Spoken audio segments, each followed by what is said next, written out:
Swami Bodhananda has given us the blessings and privilege of being here today. And since I got certain realizations, I thought I must speak to revered persons like you who have also had realizations and who are spreading the message of truth to one and all.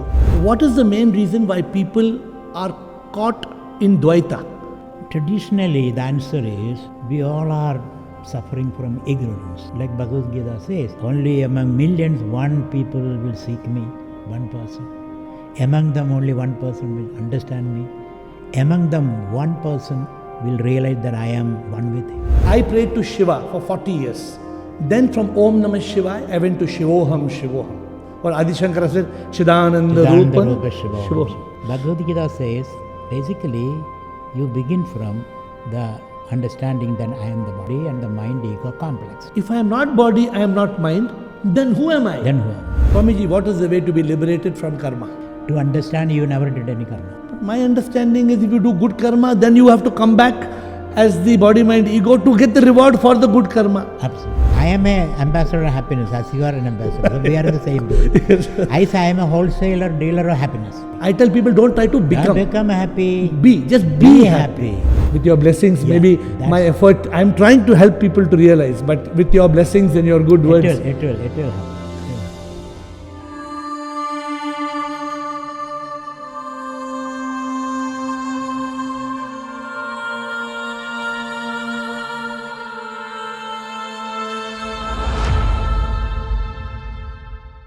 Pranam Swamiji, welcome. You need no introduction, but Swami Bodhananda has given us the blessings and privilege of being here today. And we are here to discuss very rare subjects, but very common to Swamiji. And it's an informal flow, a chat about spirituality, about God, about so often discussed Vedanta, Advaita Vedanta, from which Swamiji comes. Swamiji, his guru is Swami Dayananda Saraswati Dayananda and Chinmayananda. And Swami Chinmayananda. So with pranams to our gurus, dear gurus. So we will start. It's an informal discussion. Swamiji, my idea, first of all, thank you so much for giving me this time and coming here. And since I got certain realizations, I thought I must speak to revered persons like you who have also had realizations and who are spreading the message of truth to one and all. My first question to you, since it's rare to meet an Advaita Swami, what is the main reason why people are caught in Dvaita? And why are they not able to reach Advaita? Traditionally, the answer is we all are suffering from ignorance.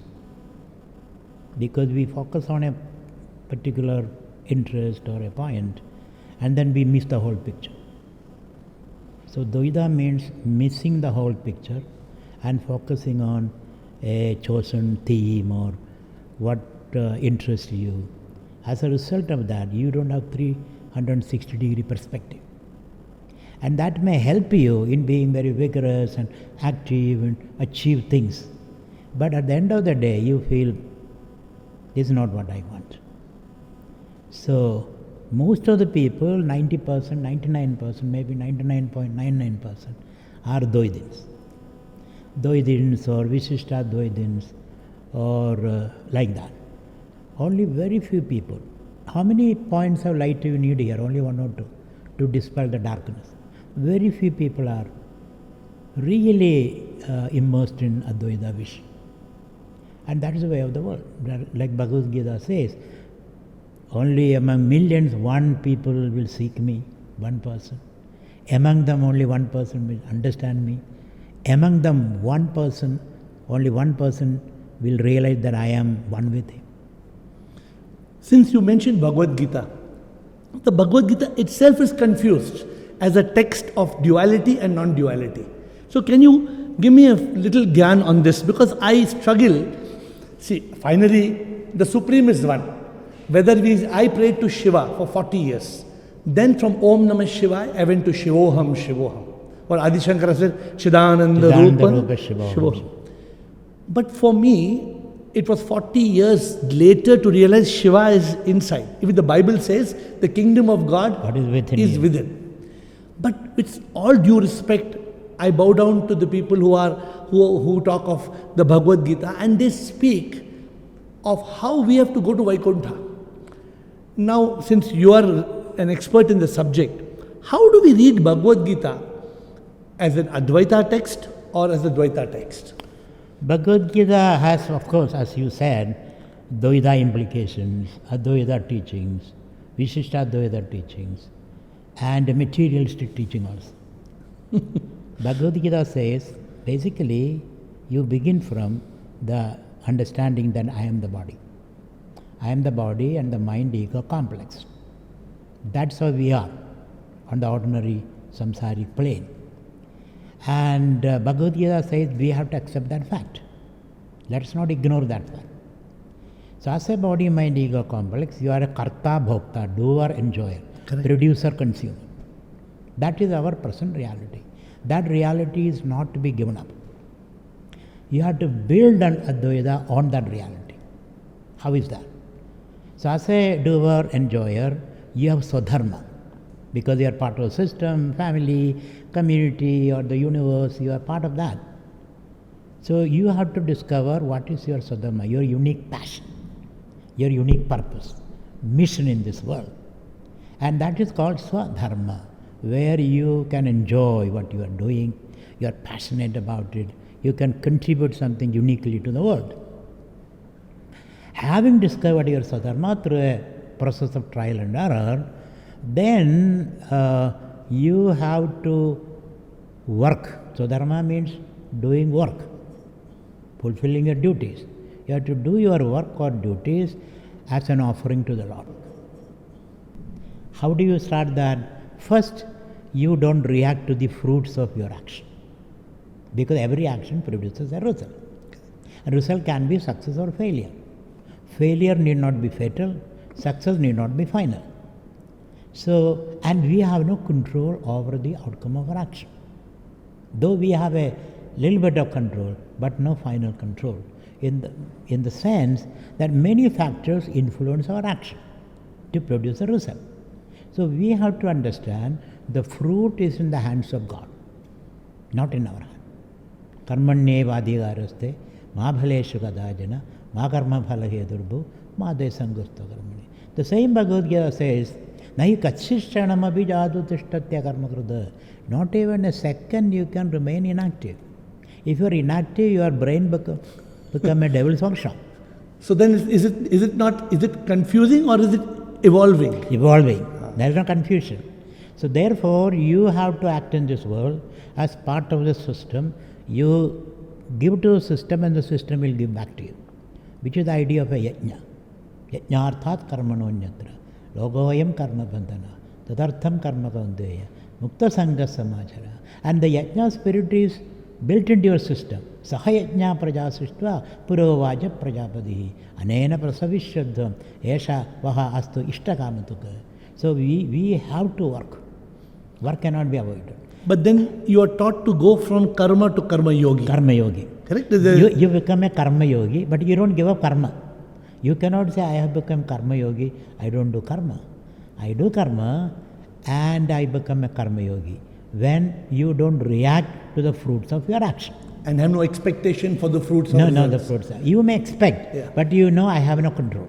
Because and you surrender. You surrender everything you do for Krishna. Krishna Arpanam, as they call it, Krishna Arpanam. Krishna Arpanam. So this and there practically what happens is, my understanding or realization that I have no control over the fruits of my action. So is there any doubt that Bhagavad Gita starts with duality and takes us to non-duality? No, I may not use those terms now. Okay. Bhagavad Gita starts with the understanding or proposition that we all actors in this world. Correct. We are unique individuals to begin with. Okay. Then from there you can move. We are unique individuals. At the same time, we are part of a system.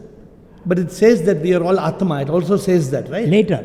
I mean, it is there. Yeah. Atman is there. When we say at this point, we don't know we are the Atman. We only know we are the body, mind, ego complex.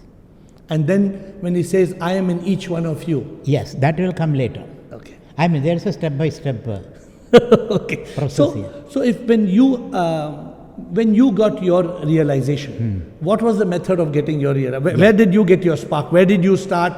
Because people are curious. They ask me, how did I get my realization? So I used the very simple term, neti, neti, tattvamasi. So I did a negation. Am I this body? No, this body. I always ask people, what's your birthday? Then they will say, my birthday 1st October. I tell them, if 1st October your birthday, then one day before you were kicking your mother. Then how can you say you were born? Then they start thinking. Then they say, no, I was born 9 months back. What were you 9 months back?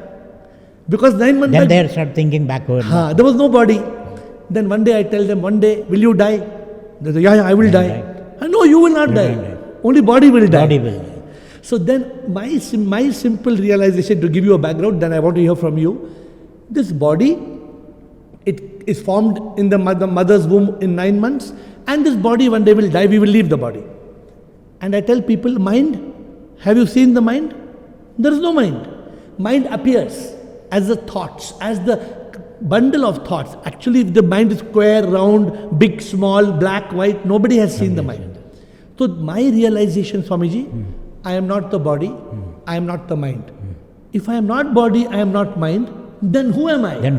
Then I got the spark, neti, neti, tattvamasi.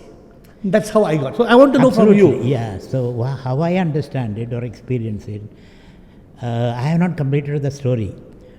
We begin with the idea that I am a body, mind, ego complex. Correct. I am a unique individual, part of the system, and the system I will call God, Krishna.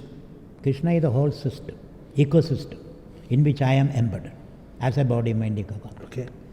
So when I work, do my duties as an offering to the Lord, in the sense, I have no control over the outcome of what I am doing. Then I come to the realization, I am not even the doer, because I am an instrument of the Lord. So doership is given up. Then I become a bhakta. So karma yoga, then bhakti yoga. Okay. As Bhagwan says in Bhagavad Gita, nimitta matram bhava sabhisajin. And when I give up my karma, kartrutva and bhoktrutva, doership and enjoyership, then I am pitchfork to the realization, aham brahmasmi. I am the Atman. I am not the body, I am not the mind, I am not the ego, but I am the Atman. But I operate the body, mind, ego complex in interaction with the world. As I interact with the world, I get an opportunity to explore and express my potential as the Atman, as the Brahman. So, first realization, I am the Atman. Then the realization, I am the Atman in all, in everybody. All are have the same Atman, which is a basis of my love for everyone. And then I realize everything is Atman. Sarvam khalu idam Brahma. So there are 2, 3, 5 stages, as you put 7 stages there. 2, 3, 5 stages. First I realize my uniqueness, my mission and purpose in this world, and where do I belong, where I am embedded. Then at that point I am a karta, bhokta, doer, enjoyer, producer, enjoyer. Then I understand my enjoyment does not depend upon what I have. My enjoyment depends upon what I am. Correct. My nature is Atman. So these are the various stages. And from there when I look at, I don't dismiss the world. World is my own flowering. So to you the world exists as Maya? Maya means neither real nor unreal. The world is neither real or unreal. At the same time, it depends upon Brahman or the Atman. So, world is a projection of the Atman for its play. Atman wants to play, to express itself in manifold ways, which you are doing. You are doing playing. Earlier it was a chore for you. I have to make money, I have to build this, I have to borrow money, I have to pay the interest, and where am I? That tension is there. Now you are a play. Everything is a play. So the world is an arena for Shiva. Jagatrayam Sambhavanartanastali Nadadhirajotar Parashiva Swayam Sabha Nada Rangayidi Vyavasthidi Surubada Shaktiyudat Prayuktada, he says. Shiva dances, takes his dramado and dances and make the 15, 14 sounds, and from which he created the whole world. The world is his own playground. But Swamiji, very interesting. But this is where people get stuck. So there are 2-3 points I want to talk to you. Okay. First, people are confused about Shiva, Krishna, Rama. They don't know which is God, who is God. So first the Trinity came about, Brahma, Vishnu, Shiva. People are already confused. Advaita, Vedanta, Upanishads talks of Aham Brahmasmi, talks of Brahman.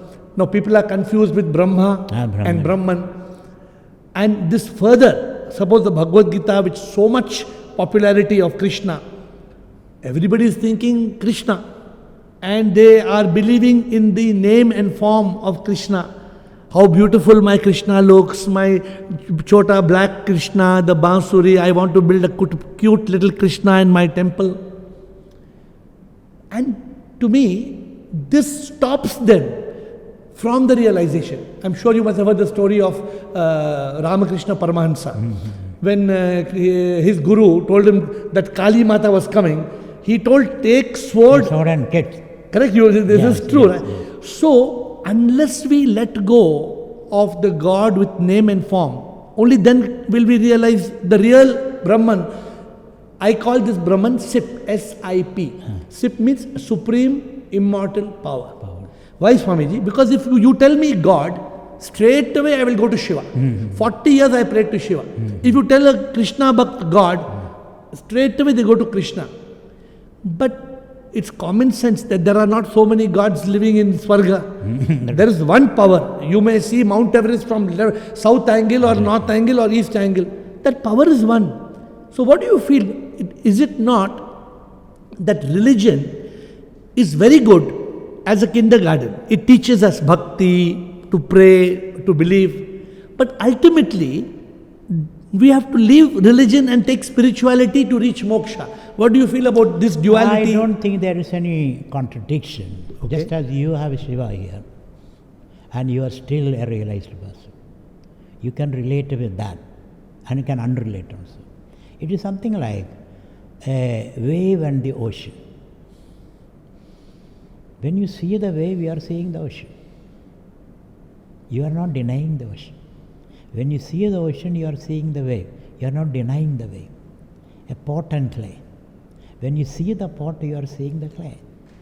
You are not denying the clay. When you are seeing the clay, you are seeing the pot. Correct. Or like a ring and gold. Correct. When you see the ring, you are seeing the gold. Otherwise, you take the ring, I'll take the gold, which is not possible. Isn't it? So therefore, there is no contradiction. For example, in Bhagavad Gita, one place Bhagwan says, Maya tadamidam sarvam jagadavyakta murtina. I have no particular form, avyakta murti. But as the same, I am pervading everything. But if the Bhagavad Gita says, I have no particular form, but the Krishna Bhakta are still very much formal. No, this is maybe in the second chapter or so, or maybe fourth chapter. And the 11th chapter, Bhagwan says, all these are my forms. Because I have no particular form, I can take any form. Then Arjuna says, this is too much for me. Therefore, give me a snapshot of you. So in the 11th chapter, Bhagwan says, okay, this is too much for you.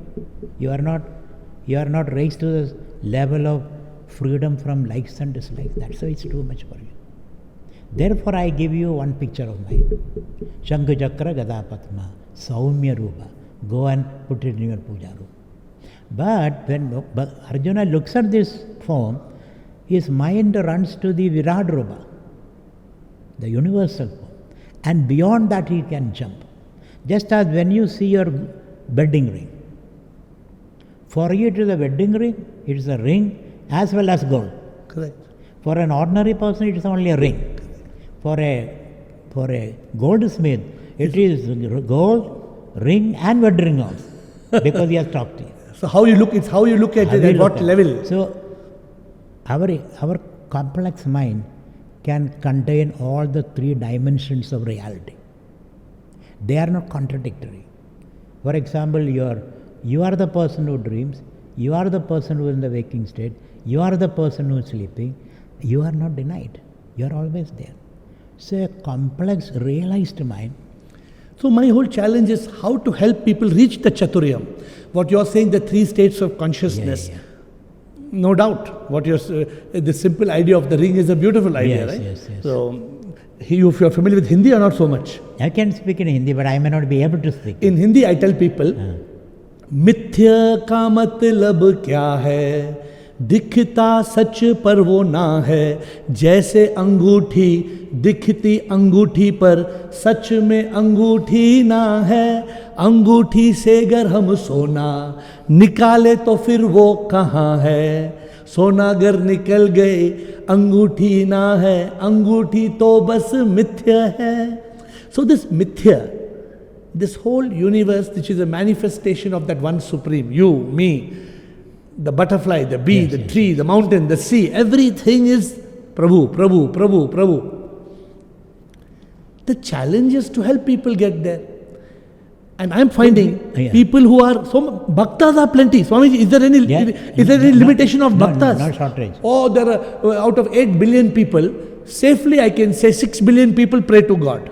2 billion people may be agnostic or atheist. You must be, I hope my information is not wrong. No, you're right. But out of the 6 billion people who are praying, how many people know God? Because I think it's our way of presentation. How we are presenting is, when you realize, then you don't see the world. Then people are afraid. If I don't see the world, then, is there. Even the realized person also eats. He also goes to the toilet. He also has to sleep. He also has to interact.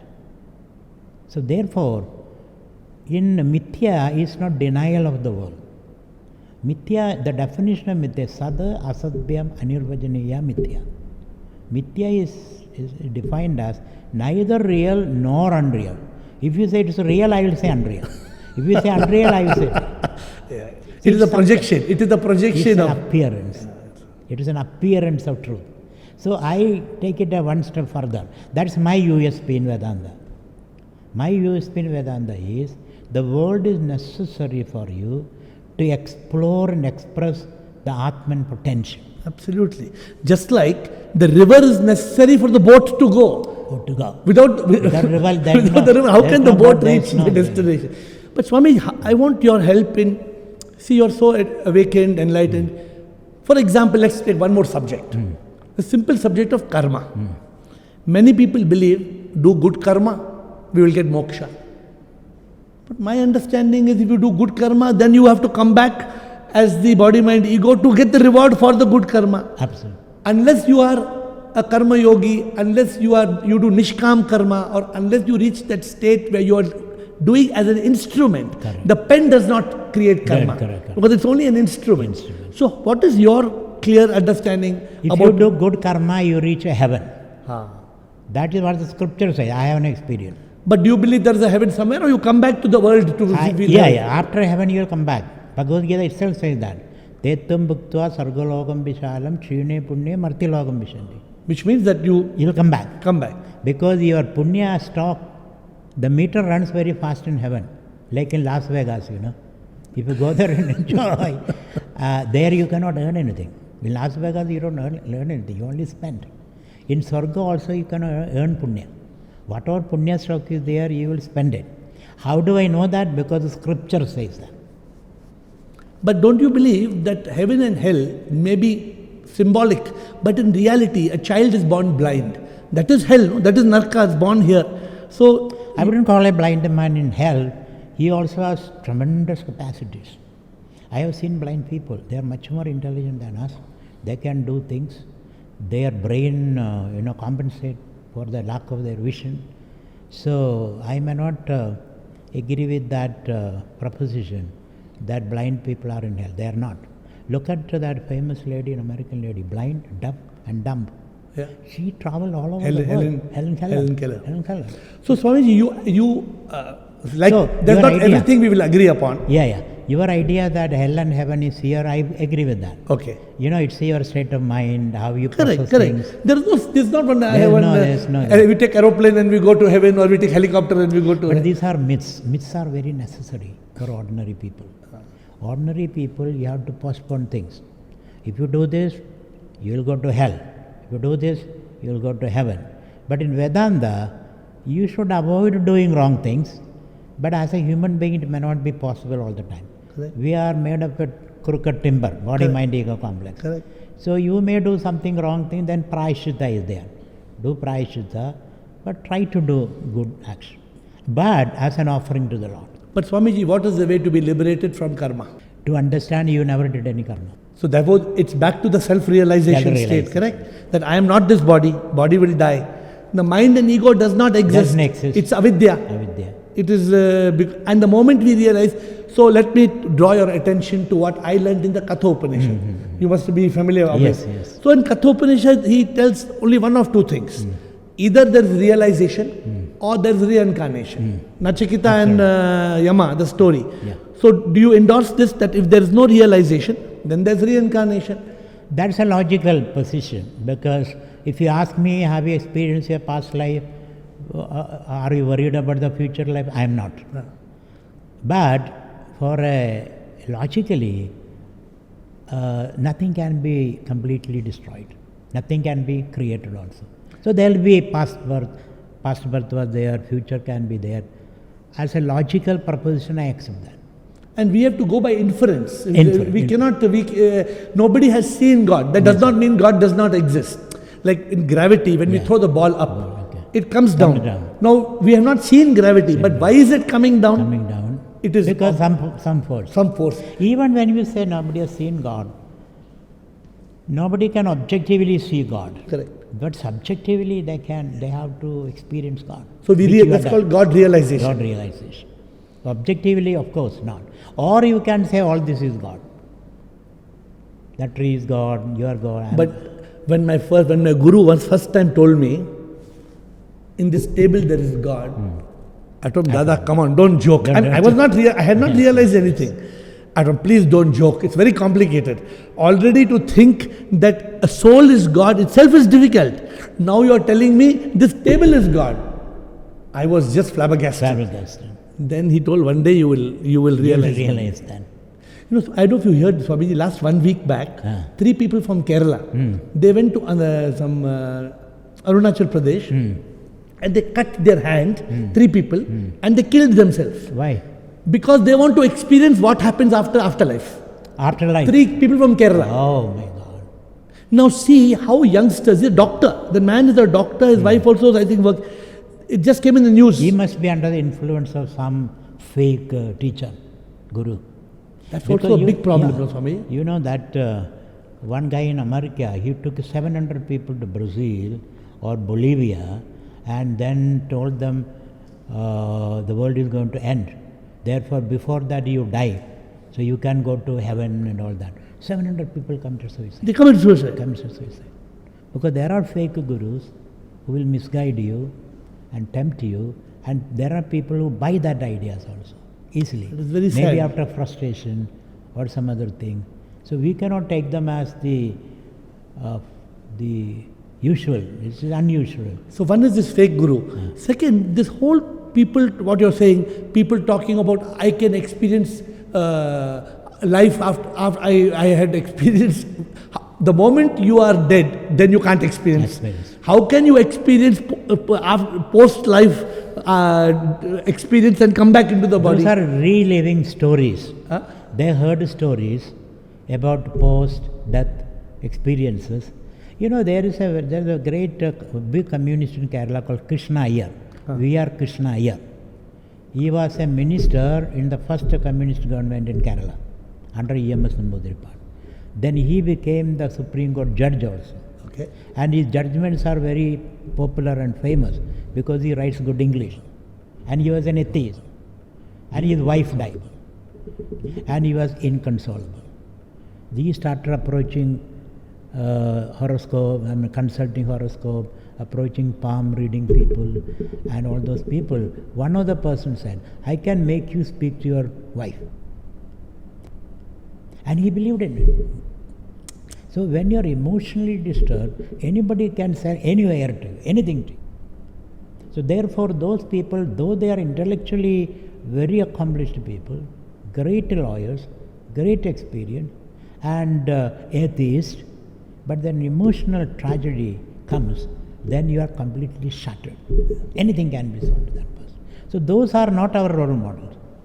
Our role models are people who are ethically rooted, honest, and they speak the truth, what they experience.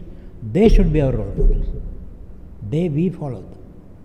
And coming back to your question that why very few people are interested in it, and not interested in Advaita Vedanta, I think, the whole Indian culture is based on Advaita Vedanta. Any realized person like Vivekananda, Ramakrishna, Ramana, Aurobindo, or Gandhi, or Tilak, or Radhakrishnan, all those people are Advaita Vedanta. Shankaracharya onwards. Shankaracharya's full lineage. But that is from using the Vivek, right? Using intellect. And then Advaita Vedanta is rooted in Upanishad. All the Katha Upanishad you said. Or Kada, Kena, Prashna, Mutta, many Upanishads are there. So Advaita Vedanta is rooted in that. But we have to teach. And you are a good role model for me. I was thinking, any person who is, you have a temple, you are doing business, and then you built a business, then you renounced everything. Renunciation is very important. Without that, nothing can be achieved. Because then one hand you are holding this, one hand. That will not. You have to drop it. I tell people, don't try to sail in two boats. Yeah, two boats. Yeah, you fall in between. So, dropping is very important. They alone can realize. That I am very pretty clear. Yes, ma'am. You have to walk out. And you don't know what is in future for you.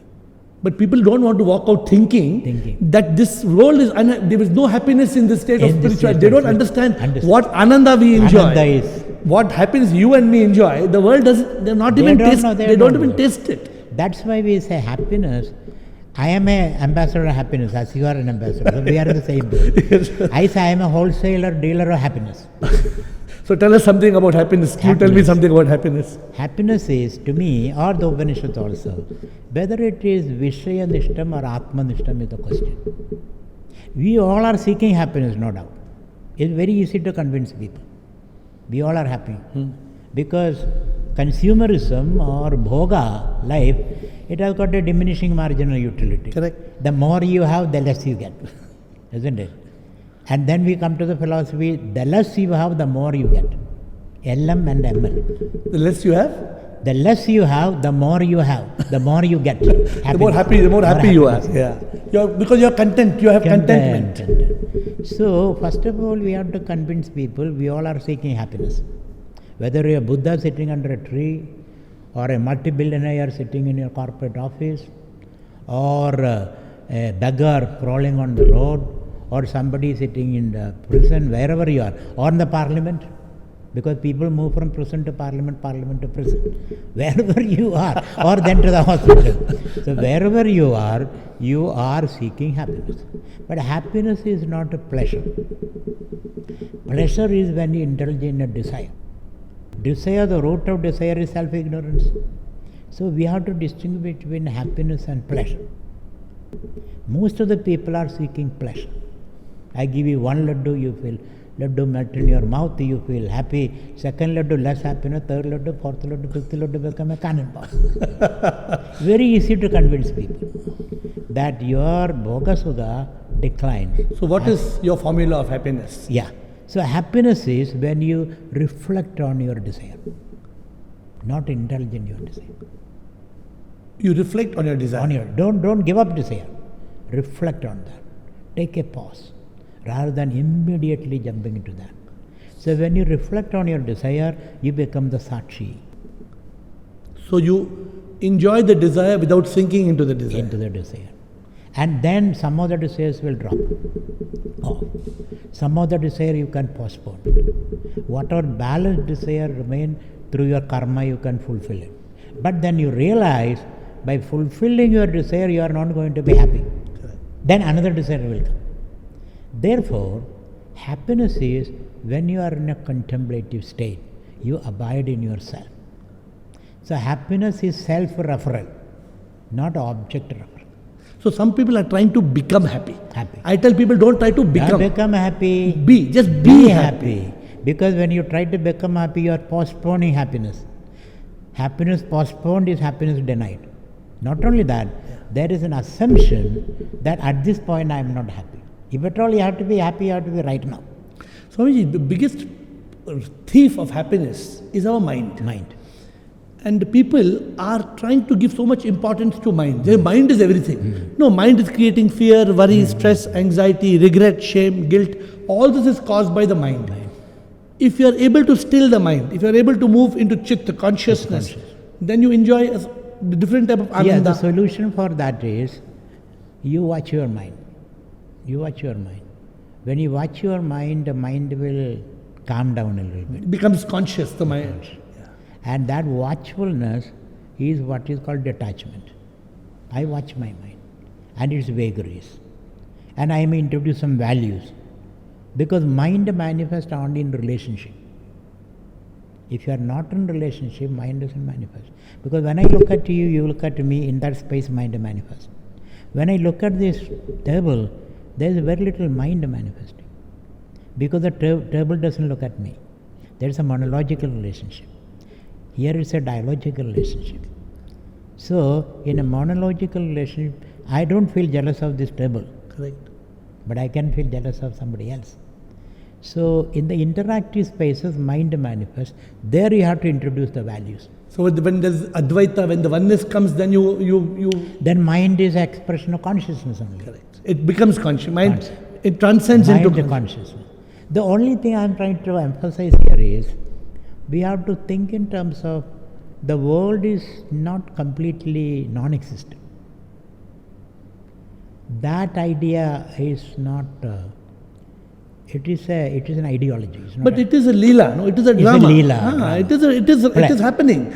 We cannot deny. Yeah. See, a lot of people think, a lot of people tell, okay, this world is Maya, it's illusion. Then we don't need to do anything. We can just go sleep. Yeah, that's a wrong idea. Wrong thing.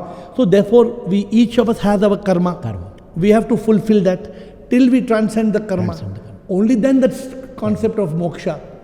Even in moksha, I would say you can do karma without identifying with the karma. Then Karma as is an instrument. Instrument. As an instrument. Yeah, there is one slogan in Bhagavad Gita, Pashyan, Shrundan, Sprishan, Chakran, Nashran, Shaban, Unmishan, Nimishan, Nabi. Doing all this in present parts, present continuous tense, doing all this, I say I am not doing anything. Because I am not I. I am not I. I is doing, the small I is doing. The big I is only watching. So therefore, we have to tell people, Advaita Vedanta doesn't deny the world absolutely, nor action, or even accomplishment. Because you also in this state, you are trying to do things. You are not sitting in a corner saying, no, we can't. Namah Shiva. You cannot do that. Man cannot be free from action. Action. He has to be free in action. Correct, Swami? That is the truth. So, Swamiji, what is your message to people who are listening to us? What is life all about? What is the purpose of life? What should people do? What is your message to people? My message is follow your passion, wherever it takes you. Life is full of challenges. Every challenge is an opportunity to explore oneself. That Brahman or Atma is infinitely creative, infinitely dynamic, infinite beauty. Of course, consciousness. So Anandam. is not that the goal to attain that? I would say you should start from there. Start from? The realization I am Atman. So far you are not acting, you So are how, only reacting. if somebody wants to ask you, Swamiji, I want to realize I am Atma, how to realize? I can say two, three things. First of all, discover your passion. Pursue that passion. While you are pursuing the passion, because to me it's like a tree. A tree which want to touch the stars must have roots deep into the depth, Correct. abyss, let's say. Otherwise it cannot touch the stars. Otherwise you are only a bonsai tree. Correct. Right? So therefore, as you move forward, you are deepening inside also. That's a way to realize. So how do you realize? Maybe you renounce everything. Renounce everything, not knowing where to go. But people are not able to renounce. Yeah, that's why follow your passion. Whatever is passionate, you are passionate about, regardless of the consequences, follow that. And when you do that, you do it as an offering to your Ishtadevata or Krishna, Shiva, whatever it is. And then when you do that, then the mind becomes calm. And the mind is calm, the rest is detail. And then technically we say Shravana, go to a guru, and I think guru is important. Without guru, okay, let me ask you this question. Would you have ever been awakened without a guru? I don't think so, because when I left home at the age of 20. 20. After my studies, I left home. My father told me, oh, you are leaving everything, you must get a good job, you are a good student, you got good marks, why do you leave? I said, I'm not interested in all those things.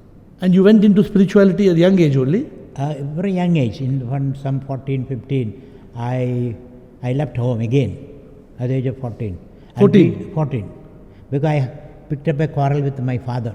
Okay. So I left home. At what age you followed the Guruji? And so what happened is I reached a Ramakrishna mission. There was some teacher. So he some or other took pity on me, and then he didn't teach me, but I just watched all this. Then he told, you go and complete your studies. Completed the studies. Again I left. This time never to return. And I wandered about 5 years, not knowing where might be next meal, where will I sleep, who will give me some shelter. Just wandered. Just wandered in Himalayas, Delhi and all that. And then I got an opportunity to meet my guru. That's from Chinmayananda? Dayananda. Dayananda. When was Dayananda is a student of Chinmayananda. When did you meet? This was 1976. And when did you get a spark? When did you get the realization? That is again another story.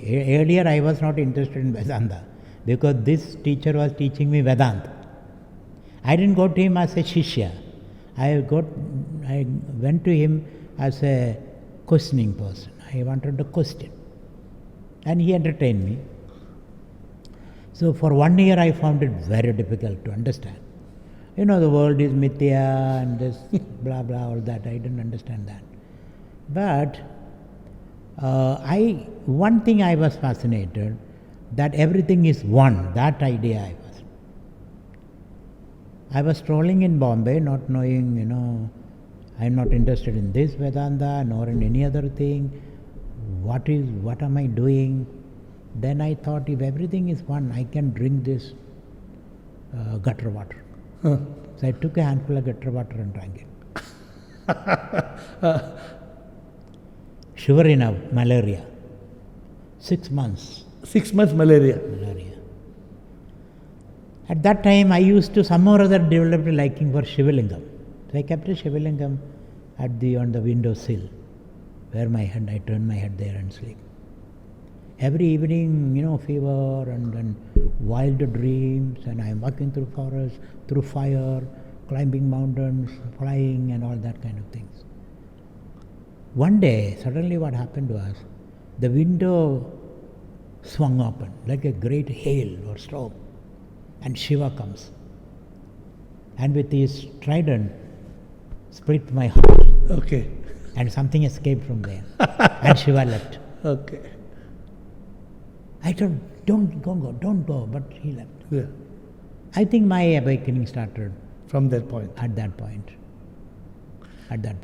So everybody has some spark, right? Some spark will be there. And thereafter I took interest in studies and Upanishad, studied all the Upanishads, Brahma Sutra. That's the Vedanta course. Upanishads, 10 Upanishads, Bhagavad Gita, 700 slokas, and Brahma Sutra, 555 verses, plus Vivekchudamani. So before we end, for me, I believe if people focus on the 4 Mahavakyas, Tattvamasi, Ayam Atma Brahma, Prajnanam Brahma, Aham Brahmasmi, I think this has got the essence of the truth in it. Do you believe these Mahavakyas are important? I believe, because that's what we are teaching. We pick up Mahavakya. I will add one more Mahavakya. Tattvamasi, that's the Upadesha Vakyam. You are that. What is that? Prajnanam Brahma, that is consciousness. And where is that? Ayam Atma Brahma. And then Aham Brahmasmi. I will put one more. Not only Aham Brahmasmi, Sarvam Khalu Yedam Brahma. All these are manifestations of Brahma. So 5 Mahavakya. Okay. All these can be condensed into one Mahavakya, Om. Which is that one universal, everything is one. Auma, coming from Amatra we say, silent, Chaturiyam. The fourth state, amatra, then these matras, a-uma. So a-uma is a projection or appearance of the amatra, the silence. So the whole universe is really silent. There is no noise. A sound is actually silence, the sound of silence. So when we are supremely active, like that's what I admire your state of mind. You are very active. You are doing these wonderful things. You have a Shivalinga. You have, at least you build this business, and then you are happy. So ideal Advaita. Thank you, Swamiji. No, with the grace, I believe I am nothing. So yesterday I wrote a song. It says, प्रभु क्या मैं तो कुछ भी ना हूँ, मैं तो बस एक दिव्य यंत्रा, मैं तो ये तन मर जाएगा, मन को ढूंढा मैं मन तो कहीं ना, मैं तो अमर आत्मा, ये आत्मा है परमात्मा. The truth is this, Swamiji, but absolutely. While I feel so much ecstasy meeting somebody like you. It's a great joy to meet an awakened person, because an awakened person is awakened. So I tell people, you are all awakened. I tell people, that's true. That's the truth. But you are sleeping in the bed. Sleeping in the bed. I tell them, you are all awakened, but you are sleeping in the bed. Hello, the house is on fire. When will you get in your head? Absolutely. This is the message we have to give. All are awakened people. But avidya. Recognize it. Put throw a bucket full of cold water on or give them a slap. My guru used to say, give them a slap.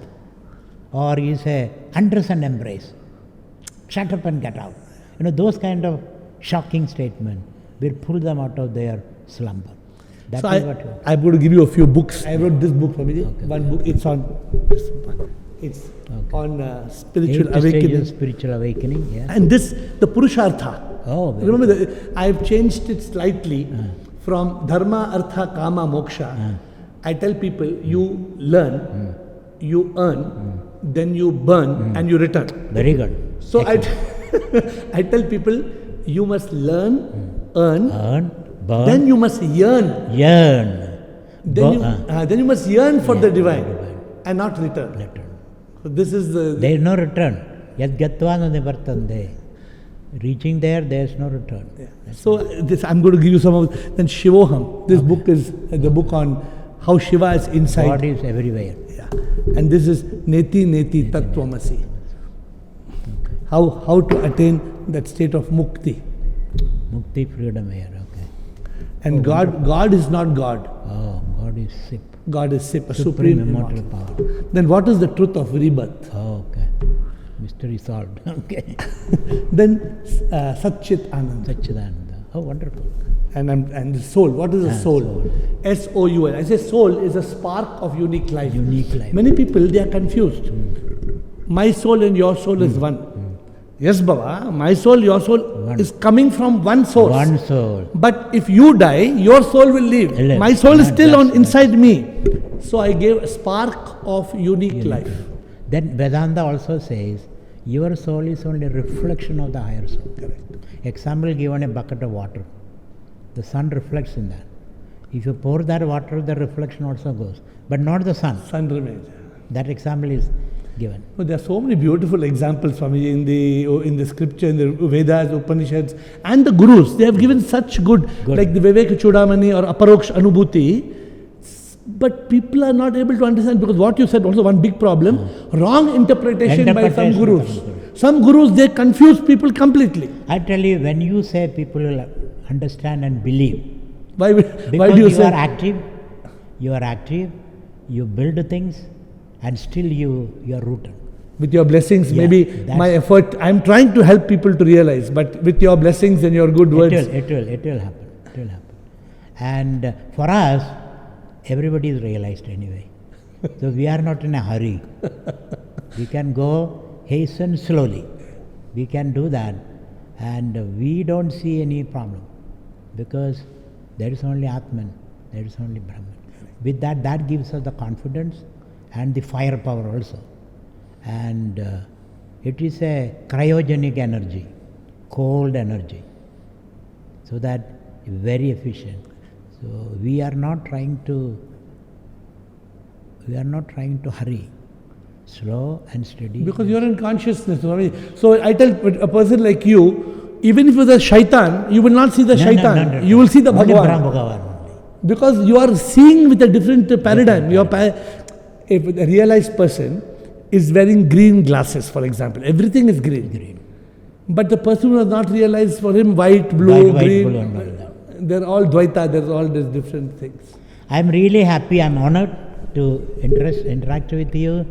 And it is a blessing. You are a role Swamiji. model for us, and how to be very active, very creative, without losing your bearings. Thank you so much for coming today, and I'm sure this discussion, we will make it reach people. Okay. And you are so advanced in terms of your enlightenment. I wish that your wisdom reaches out. Let's see how we can together in whatever way we can. Whatever we can cooperate, we can. Because you are a very awakened and enlightened person, and it's rare to find. Therefore, when I meet somebody like you, I wish this message can reach them. Correct. And this medium is more effective rather than talking to 500 people. Because in my talk there will be 500,000 people. Correct. But this will reach more people. This can reach millions of people. We will make an effort with your blessings. Thank you so much. Thank you very much. Thank you, Swami.